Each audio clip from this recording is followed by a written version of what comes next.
하나님 아버지 감사합니다.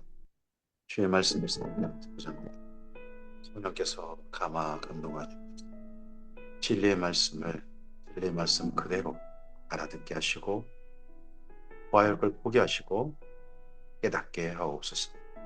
그 말씀이 우리 속사람 가운데 하나님의 선하신 뜻 그대로 담기게 하시고 스며들게 하시고 새겨지게 하옵소서.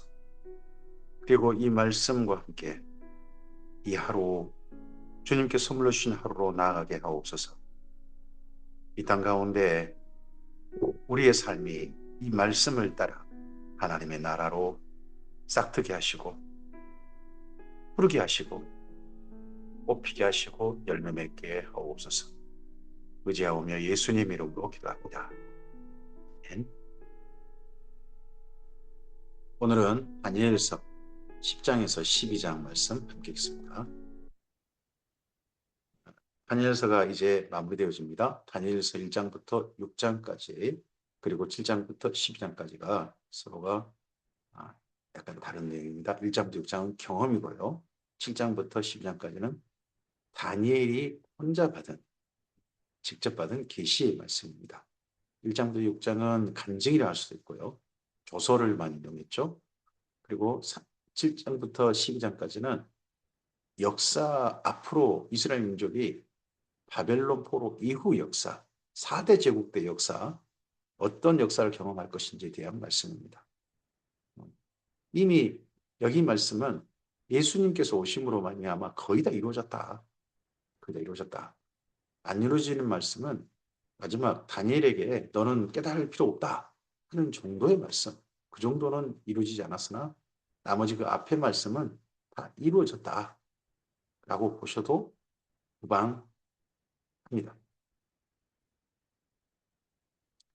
이 가운데 7장부터 12장을 좀 더 본다면 7장, 8장은 벨사살 왕 때입니다. 벨사살 왕 원년, 벨사살 왕 3년 그 말씀이고, 그리고 9장은 다리오 왕 때, 다리오 왕 원년에 다니엘이 깨닫죠. 바벨론 포로 70년 만에 마치고 돌아가게 될 것이다. 그때 받았던 말씀이 70일이가 됩니다.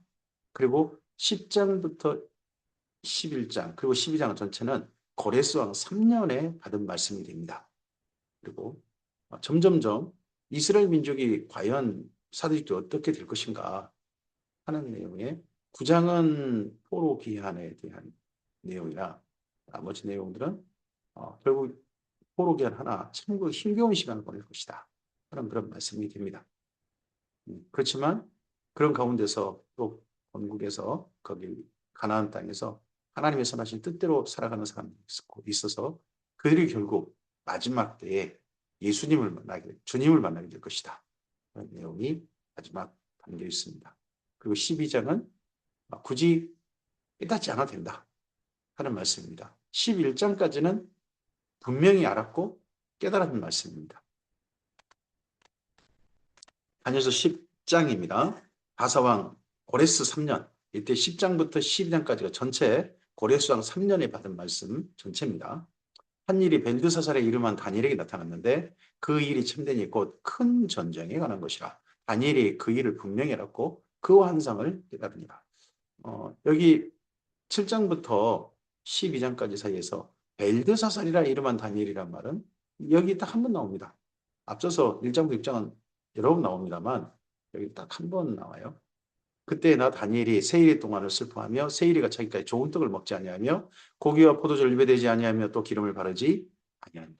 이 큰 전쟁에 대한 환상을 분명히 알았고 깨달았다는 겁니다. 이 큰 전쟁이 어디냐? 앞서서 8장에서 순양, 순염소 그때 나타났던 것이기도 하고 그리고 70일의 가운데서 맨 마지막 그때 나타날 것이기도 합니다. 그때 큰 전쟁이 어디 딴 지역이 아니라 가나안 땅에서 일어날 큰 전쟁입니다. 그래서 이 전쟁을 헬라 제국대 전쟁인데 150년 전쟁이라고 합니다. 이것 때문에 다니엘이 자기 민족의 장래를 걱정하고 슬퍼하면서 세일 동안 3주 동안 기도했다는 겁니다. 근데 이 기도가 금식 기도는 아닙니다. 좋은 떡을 먹지 아니하고 고기와 포도주를 입에 대지 아니하고 또 기름을 바르지 아니했단 말은 좋은 것을 하지 않은 거죠. 이때 다니엘의 연세가 워낙 많아서요. 금식까지 하면 안 됩니다. 그래서 절식 기도라고 합니다. 이게 보고. 첫째 달 24일에 내가 히데길이라는 큰 강가에 있었는데 그때 내가 눈을 들어 바라본 중 한 사람이 세마포를 입었고 허리에는 우바스 순금띠를 띠었더라. 또 그의 몸은 황옥 같고 그의 얼굴은 검게빛 같고 그의 눈은 햇빛 같고 그의 팔과 발은 빛난 녹과 같고 그의 말소리는 무리의 소리와 같더라. 이 환상을 나 다니엘이 홀로 보았고 나와 함께한 사람들은 이 환상을 보지 못하였어도 그들은 크게 떨며 도망하여 숨었다고 합니다. 여기 히데길 강가 여기가 또 기도처가 되겠죠. 이스라엘 민족이 바벨론 포로 가운데서 하나님을 만난 장소, 하나님께서 찾아오셔서 계시해 주시고 만나 주신 장소가 강가입니다. 기도처인 거죠. 그 기도처 중 한 곳입니다. 근데 이 환상과 좀 유사해 보이는 기도처는 아닙니다만 유사해 보이는 뭐 비슷한 장면의 기록이 사도행전 9장 7절이죠. 다메섹으로 가다가 사울이라는 청년이 기독인들을 잡으려고 가다가 빛으로 임하신 예수님을 만난 장면, 그때하고 비슷한 장면이 됩니다. 그러므로 나는 홀로 있어서 이 큰 환상을 볼 때에 내 몸에 힘이 빠졌고 나의 아름다운 빛이 변하여 썩음도 다했고 나의 힘이 다 없어졌으나 내가 그의 음성을 들었는데 그의 음성을 들을 때 내가 얼굴을 땅에 대고 깊이 잠들었느니라. 한 손이 있어 나를 어루만지기로 내가 떨었더니 그가 내 무릎과 손바닥이 땅에 닿게 일으키고 내게 이르되 큰 은총을 받은 사람 다니엘아 내가 내게 이르는 말을 깨닫고 일어서라. 7장부터 11장까지 한결 같습니다. 깨달았다. 깨달았다. 깨달았다. 깨달으라. 내가 내게 보내심을 받았느니라 하더라. 그가 내게 이 말을 한 후에 내가 떨며 일어서니 그가 내게 이르되 다니엘아 두려워하지 말라. 내가 깨달으려 하여 내 하나님 앞에 그 스스로 겸비하게 하기로 결심하던 첫날부터 내 말이 응답받았으므로 내가 내 말로 말미암아 않느니라. 큰 전쟁에 관하여 깨닫고 싶어 했다는 겁니다. 깨달았지만 더 명확하게 알고 싶었다는 거죠. 그랬을 때 하나님께서 다니엘의 이런 소원이라면 기꺼이 응답해 주시겠다 해서 오셨다는 겁니다. 그게 다니엘의 세일의 기도입니다. 뭐 지금 우리나라의 그 다니엘의 삼주기도, 뭐 세일의 기도 이런 게 합니다만 이런 다니엘과 같은 특별한 상황의 기도는 아니죠. 이 다니엘의 세일의 기도는요, 그 이스라엘 민족 따라하지 않습니다. 다만 다니엘이 하루에 3번 결심하고 기도했던 것, 그건 이스라엘 민족이 그다음 본받습니다만 세일의 기도, 이건 이스라엘 민족이 따라하지 않아요. 다니엘 혼자 했다는 거죠. 뭐 이게 모범이라면 왜 안 따라하겠습니까? 근데 이스라엘 민족은 유대교에서도 전혀 따라하지 않는, 우리나라에서 갑자기 이거 따라하겠다고 해가지고 다니엘 3주기도 뭐 이런 게 티 나온 거죠. 그런데 바사 왕국의 군주가 21일 동안 나를 막았으므로 내가 거기 바사 왕국의 왕들과 함께 머물러 있더니 가장 높은 군주 중 하나인 미가엘이 와서 나를 도와주므로 내가 이제 내가 마지막 날에 내 백성이 당할 일을 내게 깨닫게 하러 왔노라. 뭐 다니엘은 그가 소원을 가지고 정말 깨닫기를 원했던 것, 그걸 깨달으려고 합니다. 근데 이게 마지막 날에 일어나는 겁니다. 마지막 날 그럼 또 우리나라는 또 전부 다, 우리 교회에서는 전부 다 이걸 또 그 예수님 재림 때 막 그렇게 합니다만 예수님 초림 때부터 마지막 날입니다. 종말, 말세는 예수님의 초림부터 재림 때까지의 기간입니다. 여기에 다니엘서 10장에 있는 이 마지막 날이란 예수님 초림 직전의 일들입니다. 이 환상이 오랜 후의 일임이라 하더라. 다니엘로서는 오랜 후죠. 다니엘로서 오랜 후나 지금으로서는 과거입니다. 그가 이런 말로 내게 이를 때에 내가 곧 얼굴을 땅을 향하고 말문이 막혔더니 인자와 같은 이가 있어 내 입술을 만진지라 내가 곧 입을 열어 내 앞에 서 있는 자에게 말하여 이르되 내 주여 이 환상으로 말미암아 근심이 내게 더함으로 내가 힘이 없어졌나이다. 근심. 이게 자기 민족에게 좋은 예언이 아니거든요. 그러다 보니까 근심하게 된다는 겁니다. 근심하게 된다. 내 몸에 힘이 없어졌고 호흡이 남지 아니하사오니 내 주의 이 종이 어찌 능히 내 주와 더불어 말씀할 수 있으리까 하니 또 사람의 모양 같은 것이 하나가 나를 만지며 나를 강건하게 하여 이르되 큰 은총을 받는 사람이여 두려워하지 말라 평안하라 강건하라 강건하라 그가 이같이 내게 말하며 내가 곧 힘이 나서 이르되 내 주께서 나를 강건하게 하셨사오니 말씀하옵소서. 그가 이르되 내가 어찌하여 내게 왔는지 내가 아느냐? 이제 내가 돌아가서 바사 군주와 싸우려니와 내가 나간 후에는 헬라의 군주가 이를 것이라. 현재는 페르시아입니다. 그 다음엔 헬라 제국 시대가 될 것이다. 이거 8장의 계시와 비슷한 장면이죠. 그래서 8장의 연장선상이라고 보면 됩니다. 8장의 연장선상. 오직 내가 먼저 진리의 글에 기록된 것으로 내게 보이리라. 나를 도와서 그들을 곁에 향할 자는 너희 군주 미가일 뿐이다. 이제 장차 일어날 일인데요.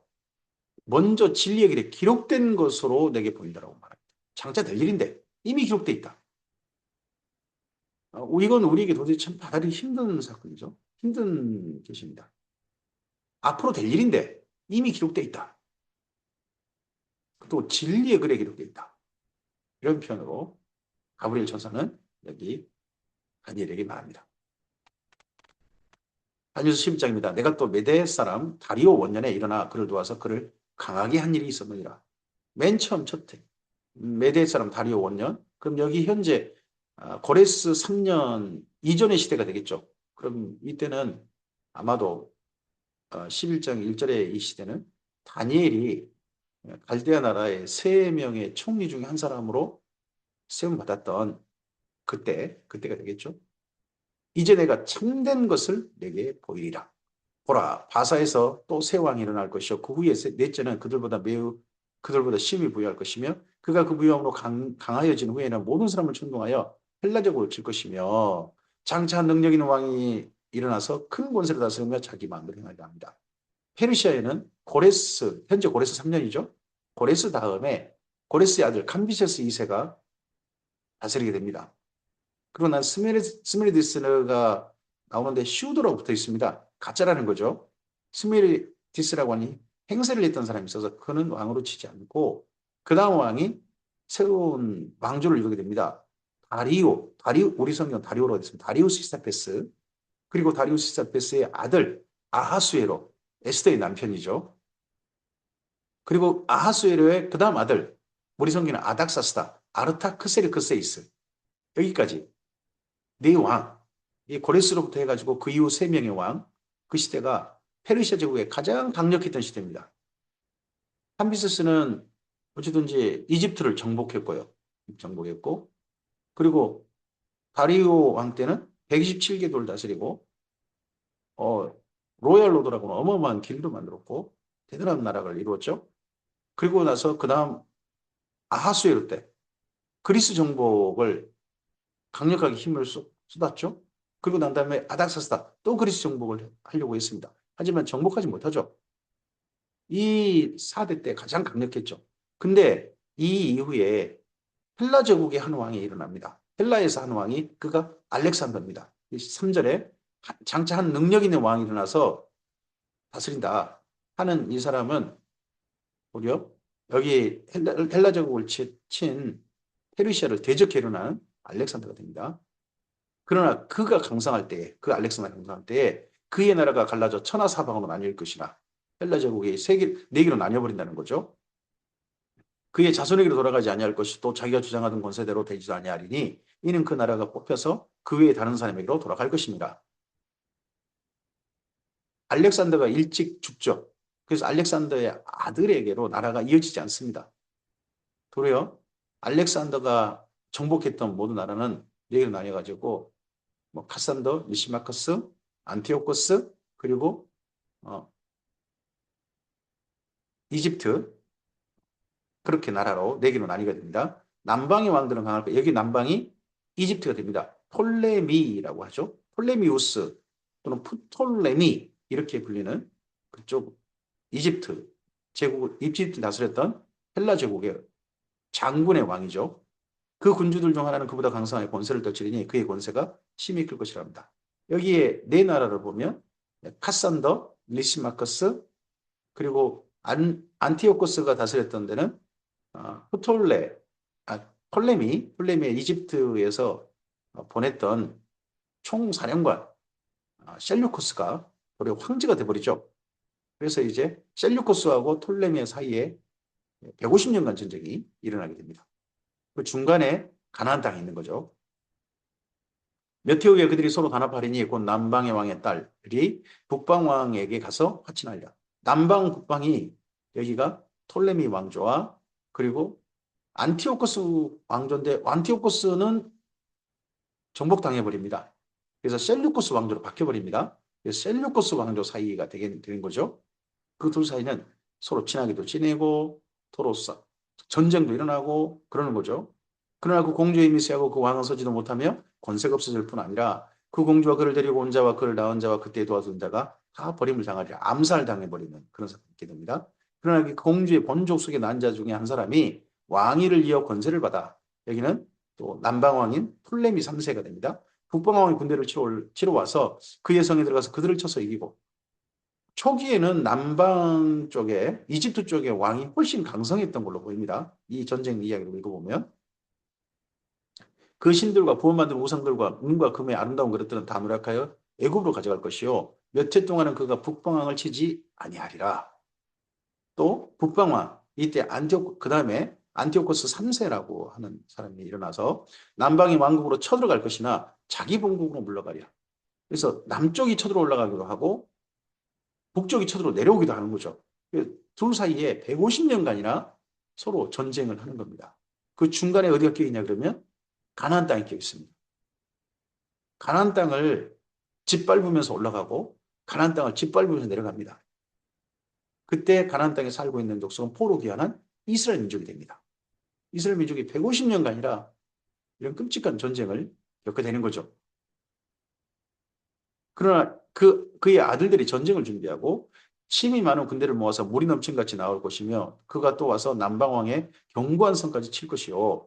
남방왕은 크게 노하여 나와서 북방왕과 싸울 것이라 북방왕이 큰 무리를 일으킬 것이나 그 무리는 그의 손에 넘겨준 바 되리라. 그가 큰 무리를 사로잡은 후에 그의 마음이 쇠로 높아져서 수만 명을 엎드러뜨릴 것이나 그의 세력은 더하지 못할 것이요. 북방왕은 돌아가서 다시 군대를 전보다 더 많이 준비하였다가 몇 대, 곧 몇 해 후에 대군과 많은 물건을 거느리고 오리라. 여기에 때라는 말이 해와 치환되어 있죠. 몇 대, 곧 몇 해 후에. 그래서 한 때, 두 때, 반 때라는 말을 여기 단위를 쓰고 있지 않습니까? 그러면 한 때가 1년, 두 때가 2년, 반 때가 반년 이렇게 되는 거죠. 그래서 한 때, 두 때, 반 때는 3년 반이구나. 이런 것도 좀 우리가 이런 거 내용을 통해서 서로 간에 단위를 써서 호환된 내용이니까 이해될 수 있는 부분이죠. 그때 여러 사람이 일어나서 남방왕을 칠 것이요 내 백성 중에서도 포악한 자가 스스로 높아져서 반상을 이루려 할 것이나 그들이 도리어 걸려 넘어지리라. 이에 북방왕은 와서 토성을 쌓고 견고한 성읍을 점령할 것이요 남방 군대는 그를 당할 수 없으며 또 그가 택한 군대라도 그를 당할 힘이 없을 것이므로 오직 와서 치는 자가 자기 마음대로 행하리니 그를 당할 사람이 없겠고 그는 영화로운 땅에 설 것이요 그의 손에는 멸망이 있으리라. 북방과 남방이 이렇게 서로 싸우면서 셀류코스 왕조와 점점 셀류코스 왕조는 강성해지고 남쪽 톨레미 왕조는 점점 쇠락해지고 그런 사이에 가나안 땅의 영향권은 맨 처음에는 톨레미 왕조의 영향권이 있다가 그 이후에는 이제 점점 안티오코스 왕조, 셀류코스 왕조 쪽으로 이 가나안 땅의 지배가 달라져 버리게 됩니다. 그래서 영화로운 땅이 점점 셀류코스 왕조에게 지배당하는 그런 시대가 점점 이제 이어지는 거죠. 그가 결심하고 전국의 힘을 다하여 이르렀다가 그와 화친할 것이요. 또 여자의 딸을 그에게 주어 그 나라를 망하게 할 것이나 이루지 못하리니 그에게 무익하리라. 결혼 정책을 가지고 남쪽도 북쪽을 어떻게 해보려고 하고 결혼 정책을 가지고 북쪽도 남쪽을 어떻게 해보려고 하는데 이건 서로 간에 무산돼버린 의도대로 되지 않는 그런 게 되는 거죠. 그 후에 그가 그의 얼굴을 바닷가로 돌려 많이 점령할 것이나 한 장군이 나타나 그의 정복을 그치게 하고 수치를 그에게로 돌릴 것이므로 그가 드디어 얼굴을 돌려 자기 땅 산성으로 향할 것이나 거쳐 넘어지고 다시는 보이지 않는다. 이상의 내용들이 진리의 책에 기록된 대로 이루어질 것이라는 겁니다. 놀랍게도 여기 다니엘서 지금 11장의 내용은요. 이 이후의 역사 속에 150년 전의 역사 속에 그대로 실제 이루어집니다. 그래서 이 부분 때문에 다니엘서 11장 이런 부분 때문에 다니엘서는 이런 150년 전쟁이 있고 난 다음에 다니엘이 쓴 것처럼 기록한 것이다라고 생각하는 분도 있게 된 겁니다. 충분히 일리 있어 보입니다. 너무나도 정확해요. 근데 정반대로 다르게 또 생각해 보면 하나님께서 미리 기록된 대로 역사가 이루어져 버렸다. 말씀대로라면 다니엘이 정말 기록한 거라면 그렇게 볼 수 있습니다. 그러면 이 역사의 모든 것들은 하나님께서 의도하신 대로 정하신 대로 이루어진다. 150년 전 하나님께서 정하신 것이고 그런 일들이 실제 역사 속에 진행되어 이루어지게 된다 하는 그런 말씀이 되었습니다. 저는 하나님께서 정하신 대로 역사는 이루어진다 라는 쪽에 믿음을 가지고 있습니다.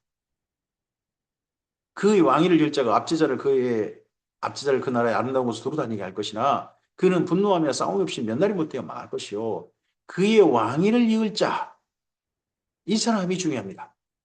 이 사람이 앞서서 8장에서 다니엘이 보았던 다니엘에게 근심하고 번민하게 만들었던 그 사건이 됩니다. 그 사건의 주인공이죠. 그 사건에 어떻게 보면 빌런, 악한 쪽 주인공입니다. 안티오코스 4세 에피파네스라는 사람입니다. 한 비천한 사람이라 나라의 영광을 그에게 주지 아니할 것이나 그가 평안한 때를 타서 속임수로 그 나라를 끌고 셀류코스 왕조의 왕조가 돼요. 정통성은 없으나 왕조가 됩니다. 안티오코스 4세 에피파네스가 넘치는 물 같은 군대가 그에게 넘침으로 말미암아 패할 것이요 동맹한 왕도 그렇게 될 것이며 그가 약조한 후에 그는 거짓을 행하여 올라올 것이요 소수의 백성을 가지고 세력을 얻을 것이며 그가 평안한 때에 그 지방에 가장 기름진 곳으로 들어와서 그의 조상들과 조상들의 조상이 행하지 못하던 것을 행할 것이요 그는 노력하고 탈취한 재물을 무리에게 흩어주며 계략을 세워 얼마 동안 산성들을 질 것인데 때가 이르기까지 그러하리라. 그가 그의 힘을 떨치며 용기를 다하여 큰 군대를 거느리고 남방왕을 칠 것이요 남방왕도 힘이 크고 강한 군대를 거느리고 맞아 싸울 것이나 능히 당하지 못하리니 이는 그들이 계략을 세워 그를 칩니다. 여기 안티오코스 에피파네스가 톨레미 왕조를 쳐서 크게 승리를 했다는 겁니다. 서로 간에 강력한 군대로 싸웠는데 승리하는. 그러다 보니까 왕위가 견고해진 거죠. 이런 계략을 지금 현재 이스라엘에 한 사람이 하려고 했다는 거죠. 지금 재판 중인데 재판을 피해가려고. 그의 음식을 먹는 자들이 그를 멸하리니 그의 군대가 터질 것이요 많은 사람이 엎드려져 죽으리라. 이 두 왕이 마음에 서로 해하고자 하여 한 밥상에 앉았을 때 거짓말을 할 것이라. 남쪽 왕인도 거짓말하고 북쪽 왕도 거짓말하고 일이 형통하지 못하리니 이는 아직 때가 이르지 아니하였으므로 그 일이 이루어지지 아니할 것입니다. 북방 왕은 많은 재물을 가지고 공고로 돌아가리니 북방 왕이 안티오코스 4세 에피파네스라고요. 그는 마음으로 거룩한 언약을 거스리며 자기 마음대로 행하고 본토로 돌아갈 것이며 서로 평화 조약이 맺었지만 종이 조각인 거죠. 휴지 조각. 작정된 기한에 그 안티오코스 4세 에피파네스가 다시 나와서 남방 이룰 것이나 이번은 전범왕부터 이번에도 남쪽 가서 또 전쟁 이렇게 가지고 노략질을 해오려고 한 거죠. 그런데 남쪽에 한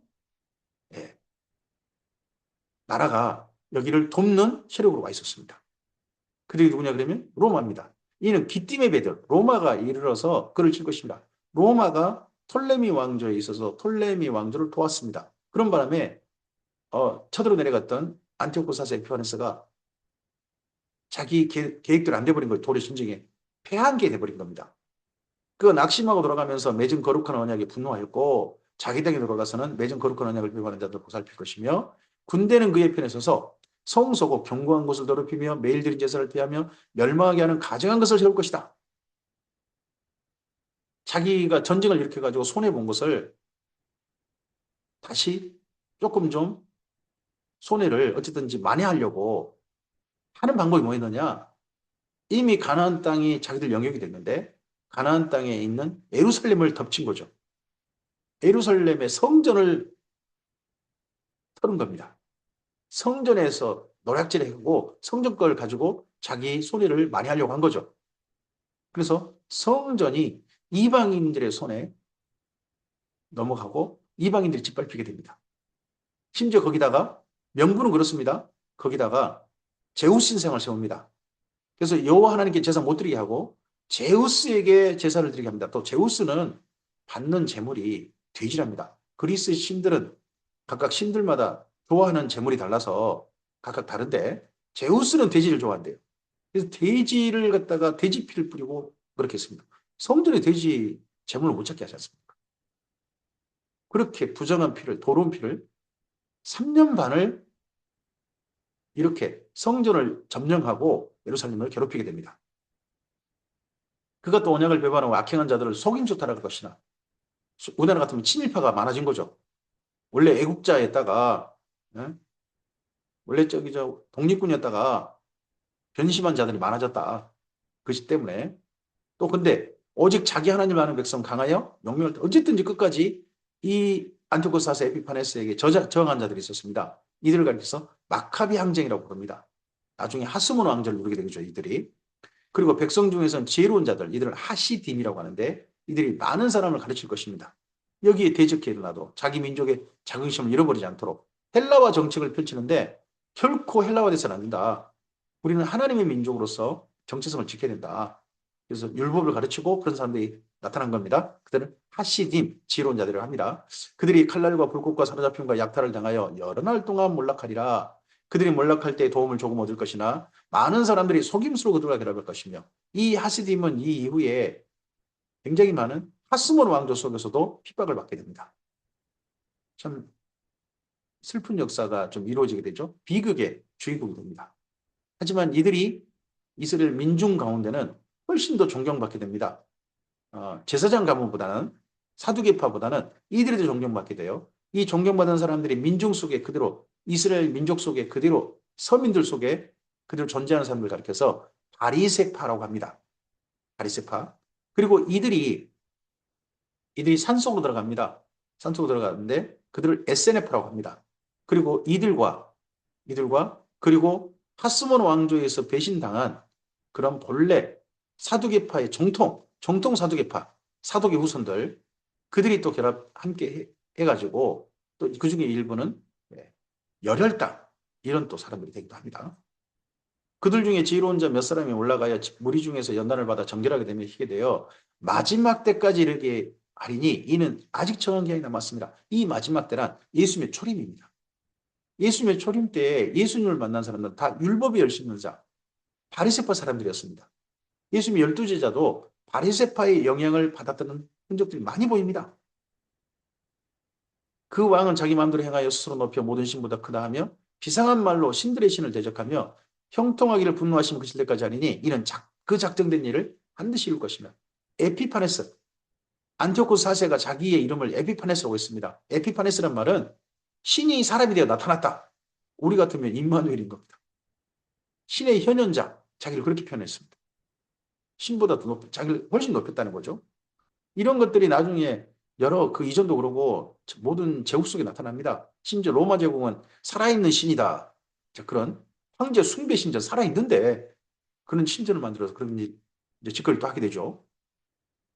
그가 모든 것보다 스스로 크다 하고 그의 조상들의 신들과 여자들이 흠모하는 것을 돌아보지 아니하며 어떤 신도 돌아보지 아니하고 그 대신에 강한 신을 공경할 것이요 또 그의 조상들이 알지 못했던 신에게 금은 보석과 보석을 들여 공경할 것이며 그는 이방 신을 힘입어 크게 견고한 성들을 점령할 것이요 무릇 그를 안다고 하는 자에게는 영광을 더하여 여러 백성을 다스리기도 하며 그에게 뇌물을 받고 땅을 나눠주기도 하리라. 자기한테 잘 보이는 자들 뇌물 많이 갖다 주는 자들한테 여기저기 땅도 나눠주고 질제 뭐 주고 한 거죠. 뭐 우리나라 대통령 중에도 그런 사람이 있겠죠. 특별히 영부인이 많이 이것저것 갖고 당신 이 일 하시오. 당신 일 하시오. 공직도 나눠주고 뭐 그런 일도 있잖아요. 근데 여기도 과거도 다 그런 게 있는 거죠. 마지막 때 남방왕이 그의 힘을 겨룰 것이나 북방왕이 병과 마병과 많은 배로 해오리고 넘치는 그에게 올 것이요 그에게로 마주와서 그 여러 나라를 침공하여 물이 넘친같이 지나갈 것이요 그가 또 영화로운 땅에 들어갈 것이요 영화로운 땅은 이스라엘 민족의 땅, 가나안 땅, 특별히 예루살렘을 두고 한 말이죠. 많은 나라를 패망할 것이나 오직 에돔과 모압과 암몬 자손의 지도자들은 그의 손에서 벗어나리라. 그가 여러 나라들의 그의 손을 펴리니 애굽 땅도 면하지 못할 것이니 그가 권세로 애굽의 그 문과 모든 보면을 차지할 것이요 리비아 사람과 굿 사람이 그의 시종이 되리라. 그러나 동북에서부터 소문이 이르러 그를 범민하게 하므로 그가 분노하여 나가서 많은 사람을 다 죽이며 멸망시키고자 할 것이요 그가 장막 공전을 바다와 영화로운 거룩한 산 사이에 세울 것이나 거룩한 산이면 영화롭고 거룩한 산이란 예루살렘 두간 말이죠. 그럼 지중해와 예루살렘 그 중간 정도에 어디다가 그의 뭐 휴양 궁전도 세우고 막 그런 일도 한다는 거죠. 세울 것이나 그의 종말이 이르리니 도와줄 자가 없으리라. 이렇게 해서 안티오코스 사사 에피판에서는 안티오코스 왕조와 셀류코스 왕조와 함께 몰락하게 되는 그 이후에 셀류코스 왕조는 유명무실하게 되어지고 로마에 점점점 땅이 되어버리는 그런 사건이 있게 되는 거죠. 다니엘서 12장입니다. 그때에 내 민족을 호위하는 큰 군주 미가엘이 일어날 것이요 또 환란이 있으리니 이는 개국 이르러 그때까지는 없었던 환란일 것이며 그때 내 백성 중에 책에 읽던 모든 자가 구원을 받을 것이라. 이 구원이 언제적 구원이냐는 거죠. 이 그때에라는 참, 이 그때에 이 환란이 이스라엘 민족을 향한 환란이냐? 이스라엘 민족 환란은 이미 11장에 있어요. 그럼 그리고 또 환란이 있다는 거냐? 아니면 그 환란을 다시 한번 얘기한 거냐? 만약에 책에 기록된 모든 자가 구원받을 것이라는 말씀이 그때의 사건이라면 앞서서 11장에 연결된 사건이라면 예수님이 오심으로 말미암아 하나님께 부름받은 자들 그들을 가리켜서 책에 기록된 모든 자가 구원받을 것이다 하는 말씀으로 이어질 수 있다고 봅니다. 이미 책에 기록되어 있자고 하지 않습니까? 그들은 구원받을 것이다.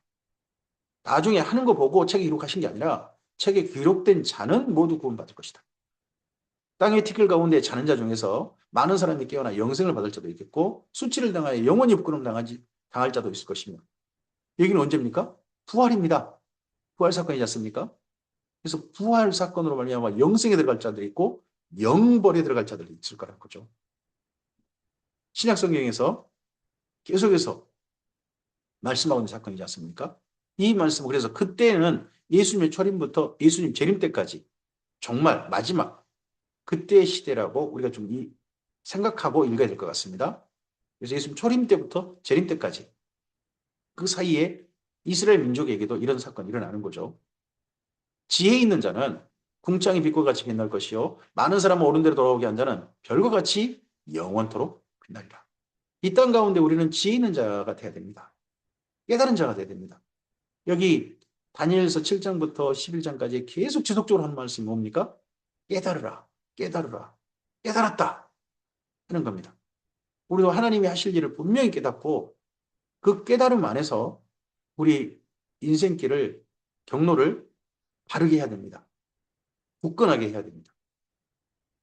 지혜 있는 자는 공창의 빛까지 빛날 것입니다. 그리고 마지막 지혜는 최종적인 지혜는 결국 예수님입니다. 예수님 안에 머무는 것. 하나님의 비밀인 지혜는 예수님이시거든요. 예수님 안에 머무는 것이야말로 궁창의 빛과 같이 빛나는 존재가 되는 겁니다. 예수님 안에 사는 삶, 그게 세상에 보내된 하나님의 빛이 되는 거죠. 그리고 많은 사람은 옳은 대로 돌아오게 한 자. 이들은 제사장입니다, 원래는. 하나님과 만날 수 있도록 돕는 자, 제사장인 겁니다. 오늘 많은 사람을 하나님께로 돌아오게 한 자들은 물론 전도자라고 표현하죠. 제사장이나 전도자나 하나님 만나도록 돕는 자들입니다. 그들은 별과 같이 영원토록 나리라. 아니라 마지막 때까지 이 말은 간소하고 이 글은 봉함하라. 너한테는 굳이 네가 깨달을 필요는 없다. 이 글은 봉함해라. 마지막 때까지 예수님 오실 때까지 초림 때까지 이건 굳이 내가 깨달을 필요 없다. 그때 되면 자연스럽게 이루어진 것들을 나중에 후손들은 알게 될 것이다. 그런 거죠. 많은 사람이 빨리 왕래하며 지식이 더하리라. 나 다니엘이 먼저 다른 두 사람이 있어. 하나는 강 이쪽 언덕에 섰고 하나는 강 저쪽 언덕에 섰더니 그 중에 하나가 세마포 옷을 입은 자 곧 강물 위쪽에 있는 자에게 이르되 이 놀라운 일의 끝이 어느 때까지냐 하더라. 이 놀라운 일의 끝이 언제까지냐. 내가 들은 그 세마포 옷을 입고 강물 위쪽에 있는 자가 자기의 좌우손을 들어 하늘을 향하여 영원히 살아계신 이를 가리켜 맹세하여 이르되 이 퍼포먼스 강물 한쪽에 있는 자가 자기의 오른쪽 왼쪽 손을 다 들어가지고 하늘을 향하여 하나님을 가리켜 맹세하는 이 장면이 계시록 10장에 7번째 나팔이 곧 불리게 될 것을 예언하는 선언하는 선포하는 알리는 그 천사의 퍼포먼스하고 아주 닮아있죠. 반드시 한때 두때 반때를 지나서 성도의 권세가 다 깨지리니 한때 두때 반때 이건 이방인의 때입니다. 앞서서 11장의 그런 사건 이 사건이 이 이후에 이스라엘 민족에게 이미지가 되는 거죠. 한때 두때 반때는 안티오코스 에피파네스가 성전에다가 제우스상을 세우고 대지기를 뿌렸던, 그럼 그때를 지나면 한때도 반대 지난 건 아니죠. 이방인의 때 전부를 가리켜서 이제 이후에 표현하게 됩니다. 신약 성경은 아예 이방인의 때입니다. 지금 현재 이방인의 때입니다. 지금 현재가. 그런 때를 다 지나고 언젠가는 성도의 권세도 다 깨질 겁니다. 이 성도는 진정한 교회입니다. 가짜 교회들 아니에요. 타락한 교회들 두고 한 말이 아닙니다. 참된 교회, 예수님의 진리의 교회, 참으로 예수님 안에 있는 교회, 그 교회입니다. 그 교회들의 권세도 다 깨지게 되는 때가 있을 거라는 겁니다. 그럼 마지막 점점 가면 성도들이 도리어 성도들 공동체가 사탄에게 지는, 악령에게 지는 것처럼 보이는 그런 사건들이 이어질 수 있겠죠. 그게 다 깨지기까지이니 그렇게 되면 이 모든 일이 끝나리라. 하나님의 역사 진행은 경영은 끝나게 될 겁니다. 내가 듣고도 깨닫지 못한, 여기 나란 다니엘이죠. 앞서는 다 깨달았어요. 근데 12장에서 듣고도 깨닫지 못하니라. 내가 이래도 내 주여 이 모든 일에 결국 여따하겠나이까 하니, 이런 말씀이 도대체 맨 마지막에 이렇게 된다는 게 무엇을 말하는 겁니까? 어떤 시대를 말하는 겁니까? 뭐 이런 걸 알고 싶었던 거죠. 근데 그가 이르되 다니엘아 갈지어다. 이 말은 마지막 때까지 간수하고 봉함할 것이나 너는 굳이 알 필요 없다. 봉함해 둬라. 너 다음에 예수님 때가 되면 이 모든 말씀을 다 열리고 달려서 알게 되고 깨닫게 될 것이다. 입니다. 그래서 우리는 지금 하나님의 역사 경영을 다 이제 알게 되어졌고, 역사 경영이 분명하게 하나님이 해가실 역사 경영이 우리 눈에 명확하게 보입니다. 많은 사람이 연단을 받아 스스로 정결하게 하며 희귀한 것입니다. 그런데 그렇지만 어떤 악한 사람은 악을 행하리니 악한 자는 아무것도 깨닫지 못하되 오직 지혜 있는 자는 깨달으라. 그러면 많은 사람이 지혜 있는 자겠죠. 참된 하나님의 지혜를 깨닫고 무엇보다도 하나님의 지혜이신 예수님을 깨닫고 명확히 알아서 그 예수님 안에 자신의 삶을 두고 연단을 받아 스스로 정결하게 하고 희귀하는 자들, 예수님으로부터 희귀함을 받은 자들, 그런 자들이 있을 것입니다. 그렇지만 그와 달리 악을 행하는 사람도 있을 겁니다. 우리는 이 중에 한 사람이 되는 거죠. 매일 드린 제사를 폐하며 멸망하게 할 가정을 세울 때부터 1290일을 지낼 것이요. 여기 12장 11절부터는 11절 이하 말씀은 앞서서 예수님 때가 아닙니다. 도리어 11장에 다니엘이 참으로 자기 민족을 걱정했던 사건, 그 사건을 두고 한 말입니다. 그래서 한때 때 반대의 사건, 안티오코스 에피파네스 사건, 그것은 그 제사를 펴고 1290일을 지내갈 거고, 기다려서 1335일 이르는 그 사람은 포기했을 것이다. 이제 수전절 이런 시간까지 다 지나는 거죠. 너는 가서 마지막을 기다리라. 마지막. 여기 마지막이란 예수님의 초림을 기다려 그 말이 아니고 다니엘의 인생의 마지막. 이 세상에서 이제 다니엘의 생애가 끝나는 거죠. 뭐 이때 고레스 왕 3년 때면 다니엘의 나이가 거의 뭐 100세 가까이, 100세라든지 그렇게 됐을 것 같아요. 이는 내가 평안히 쉬다가 끝날에는 내 몫을 누릴 것이라. 여기 끝날은 예수님의 재림 이후의 날이 되겠죠.